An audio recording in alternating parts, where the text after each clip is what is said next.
Welcome to Bet On It, the college edition. I'm very sad because this is our last college show. We're going to take you guys all the way, well, up to the national championship. Check out our NFL edition of Bet On It because we will definitely have a longer version of the national championship segment that will be next week. But we're going to get through this week and really have a great time with our last show.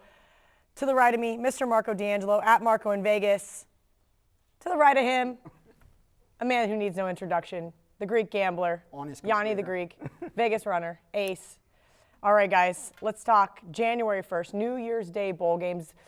Normally we have a primetime segment here, but these are the big primetime games in my opinion. Let's start off with the Rose Bowl.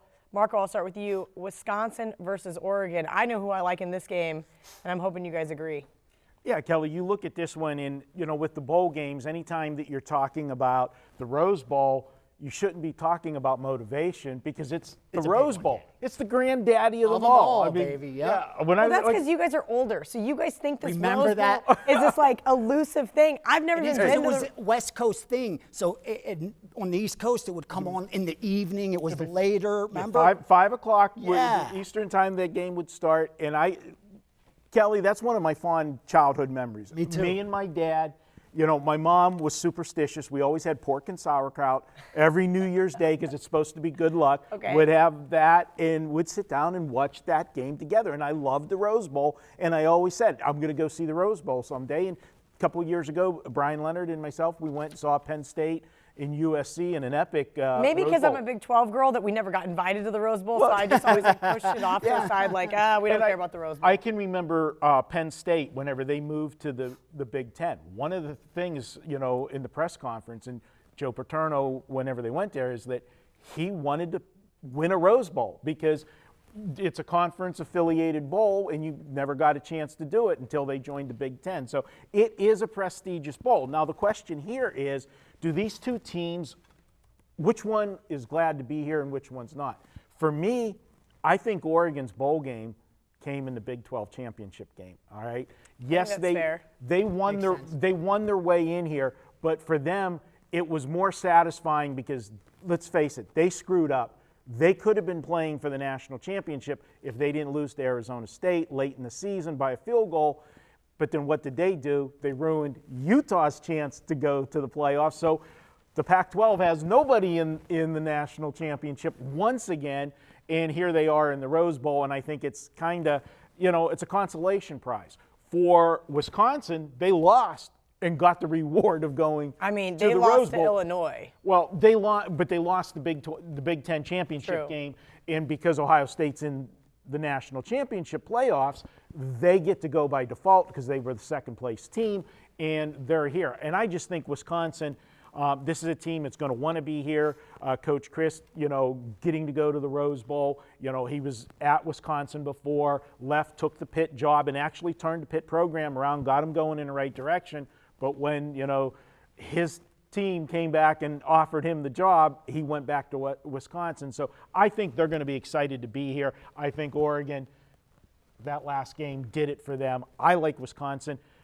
I just can't see that Oregon.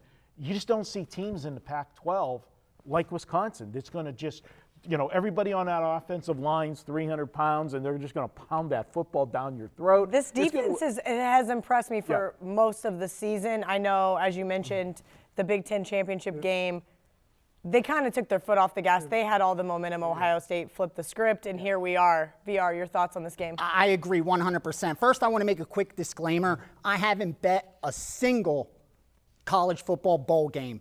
I haven't released a single college bowl game as a premium play. I bet probably 20, 25 games. Obviously, I move these games. It's not my own stuff. And until I confirm that they're legit moves, I won't piggyback them or pass them along to my subscribers because I know a lot of times they're just buying numbers and trying to get the best of the number, reading the market, setting stuff up. So I'm very cautious early on. So with that said, if the game was going on in 20 minutes and I had to bet it, I'd be all over Wisconsin myself and probably bet the under also because what we've seen of Oregon is when they're playing low-level opposition, they'll light up that scoreboard. But as the opposition got better, it just wasn't the case. And I think that's what they're going to run into here with Wisconsin. Obviously, Wisconsin's going to want to slow it down.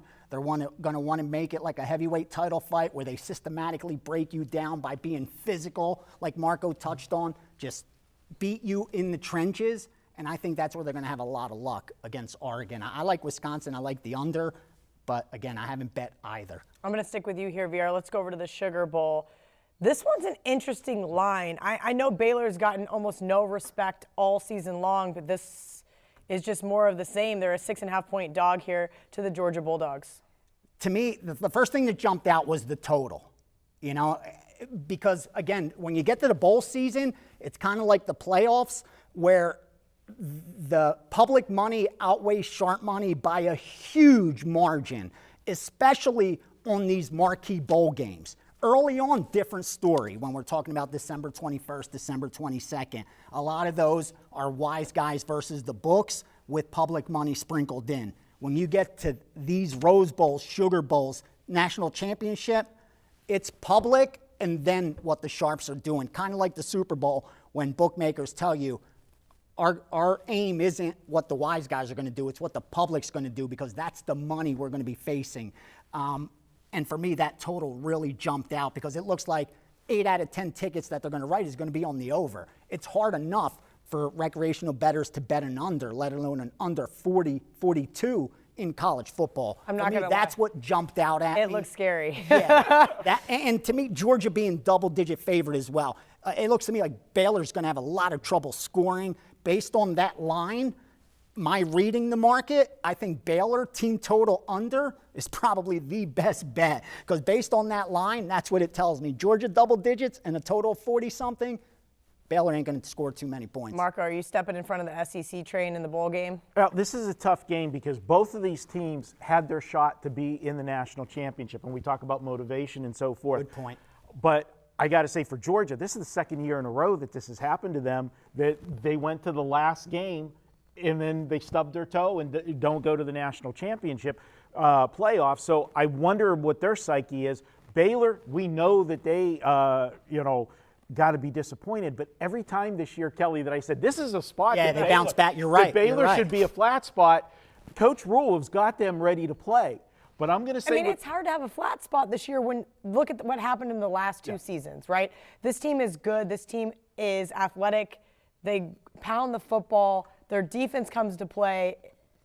Their defense is the key, and I'm going to piggyback you as well, Ace. I looked at this one, looked at the total, and when I told Kelly in the green room before we come in here to tape, I said, I'm going with the under. And she goes, whoa. That's I said, it's a ballsy call. I'm sorry, it is, but that's the way to go. Unless the weather's real bad, sorry, because then if the weather's real bad, I think the value will be lost on the under because that's when sloppy things tend to. Oh, it's indoors. Yeah, good no then. Yeah, they're We're indoors good in then. Shreveport. No, So I'm going under, and here's the stat for you. Baylor has, remember, they're in the Big 12. Everybody scores. They've only allowed over 30 points one time this year. 30 and under in all of their games. I'm taking under 41.5. I don't disagree with either of you guys. Looking at some stats here, the under 4-2 in Baylor's last 6 games, the under 7-1 in Georgia's last 8 games. Georgia doesn't score. They don't, and that's why I don't think I can lay points with them because they can't score here. Doesn't mean I'm rushing to back Baylor, but that under looks rather juicy. Great stuff from both of these guys. We're going to step out for a quick break, but when we return, it's time for the big game breakdowns. That's right, we're talking the Peach Bowl and the Fiesta Bowl coming up next on Bet On It.